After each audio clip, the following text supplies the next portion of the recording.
Hi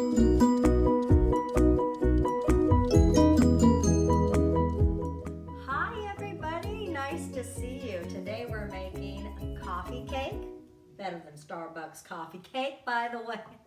So let's get started, and I'm gonna go over here and begin with the timer here and the temperature. 375 Fahrenheit.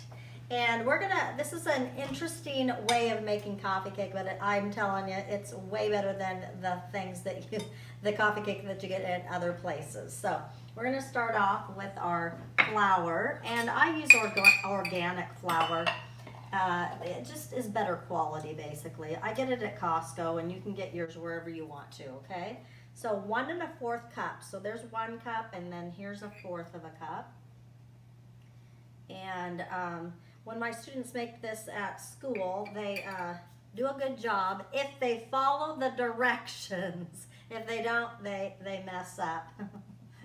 So be careful about the directions, okay? So I am going to go ahead and do 1 cup of brown sugar, okay? And I gotta pack this in, so I'm trying to get the right amount here in here. Go. Some more in here, we go. Okay, so pack it in.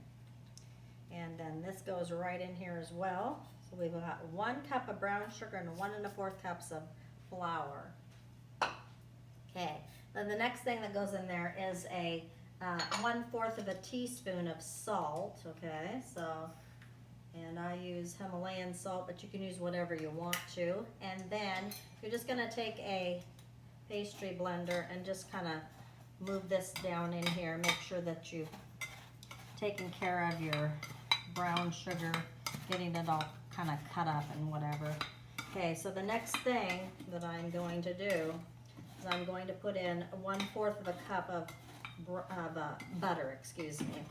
Okay, and this is going to go in here right now. Okay, so here's a 1/4. It's a 1/2 of a cube of butter here. And you know, if you would like to grab a knife and just cut little pieces, put in here. And it does have to be cold butter out of the refrigerator. It can't be soft butter. That's the important part about this particular recipe, okay? So that's one of the mistakes that can be made, is not using the right temperature of butter, okay? And the next mistake that could be made that you shouldn't do is coming right up, and I'll talk about it in a minute. But one thing that I wanted to tell you is that students always ask me, like, so where's the coffee? Okay, well, that's a legitimate question, because this is called coffee cake, right? So a lot of people are, you know, thrown off because it doesn't have any coffee in it. So the reason why it's called coffee cake is because it pairs well with coffee. So the sweetness of the coffee cake pairs with the coffee, which is bitter, okay? And it's a great balance of flavors. So this is kind of like what you eat when you have coffee. You know, it's like the two go together. They're not married, but they're like dating or something like that, or something, you know? Okay? So they go together really, really well, okay? So that's the reason for the name coffee cake, okay? So don't be thrown off, and there's no coffee in coffee cake, okay? All right, let's throw that away, and then we're just going to take the pastry blender and blend in this butter so that the pieces of butter get to be about the size of peas, a little bit smaller than that. And just clean off your pastry blender. It can be called a pastry blender or a pastry cutter, but technically speaking, I do believe in textbooks and stuff like that, it is a pastry blender, okay? So you use this when you're making crumb toppings, okay? You also use this when you're making pie, because you need to have your fat particles very large, so it creates striations, layers in your pastries that you're making, okay? So that's why it's so very, very important to use one of these. Now, students always ask, like, well, we don't have one of those at home. So you can use forks if you want to, and you can also use your hands. And so let me show you real quick what you're gonna do with your hands. You're just gonna take it and rub it between your fingers, okay? The butter pieces, okay? So you're just gonna create small pieces of butter by flattening it with your fingers, the butter like this, so that it creates a nice flat piece of butter. Okay, so in this particular one, you don't have to go like this and rub it off, okay? Because there's no reason to do that.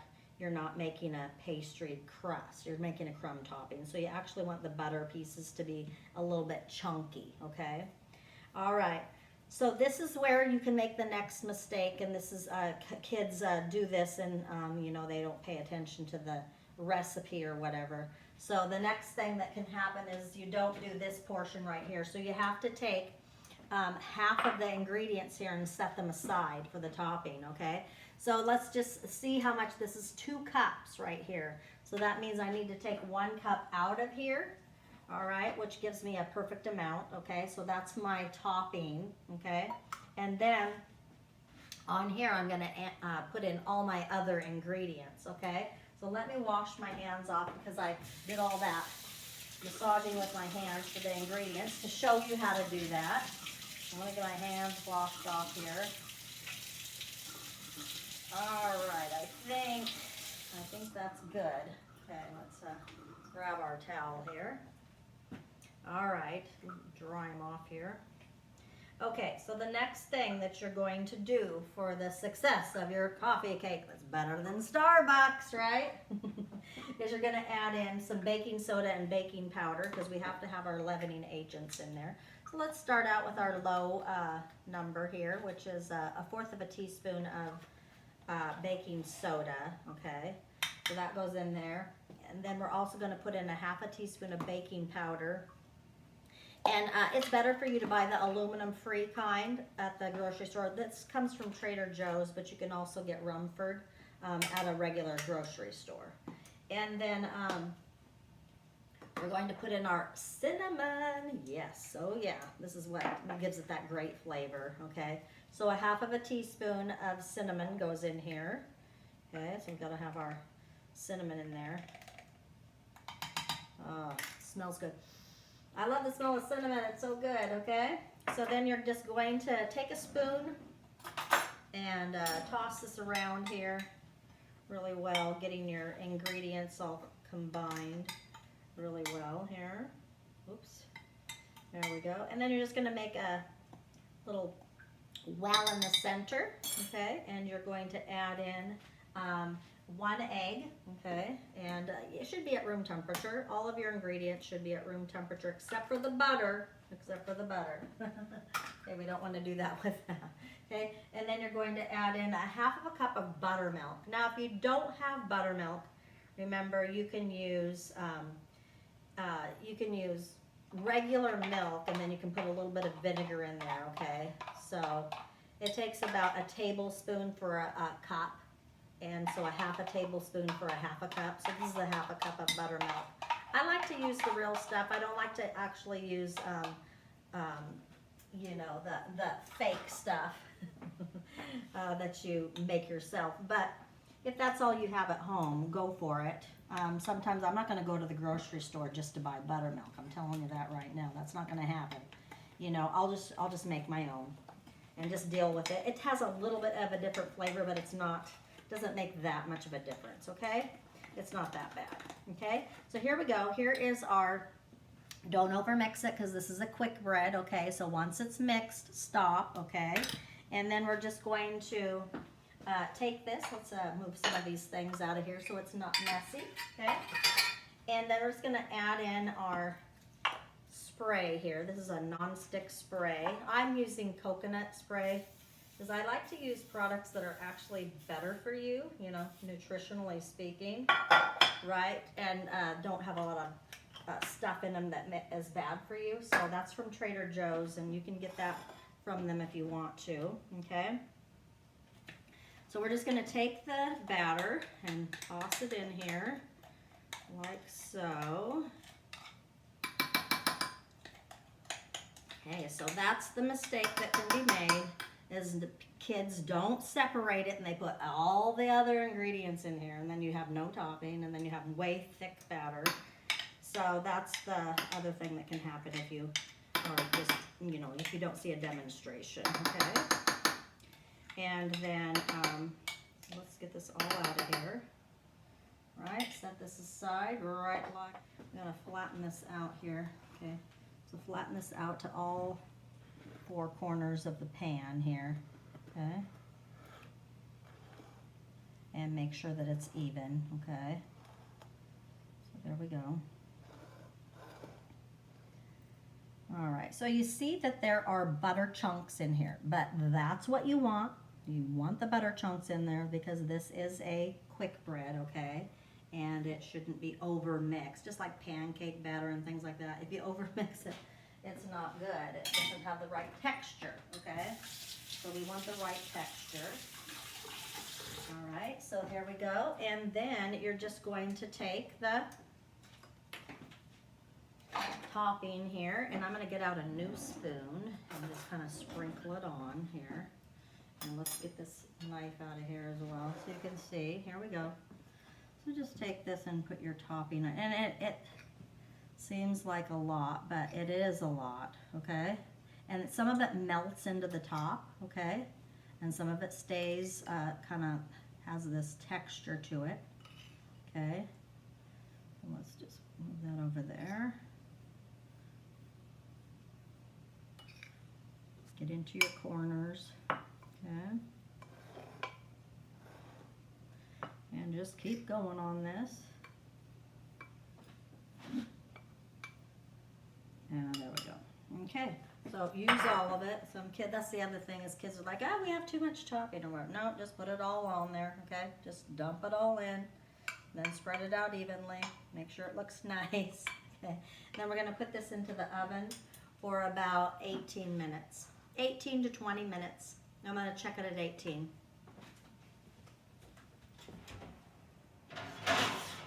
Okay, so timer, kitchen timer. Okay, 18 minutes. I'll see you back here when it's done and we'll try this.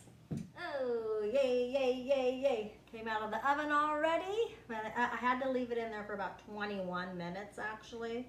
So it's anywhere from 18 to 22 minutes-ish, depending upon your stove. So I got my coffee. I'm gonna put a little bit of French vanilla in here because I don't like too much, you know, bitterness in my coffee. I like some sugar in there and also some cream.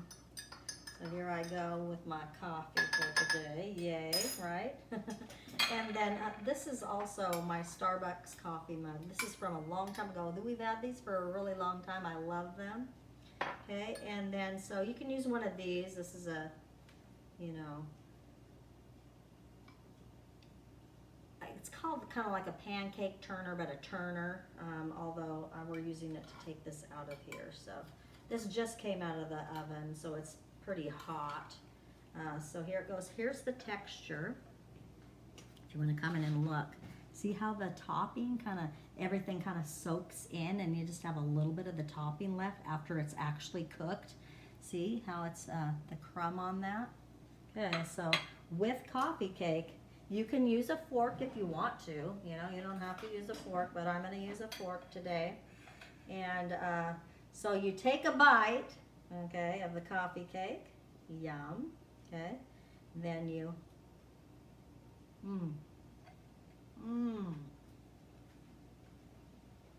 Woo.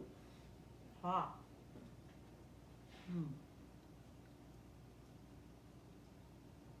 Wow. It's a sweetness.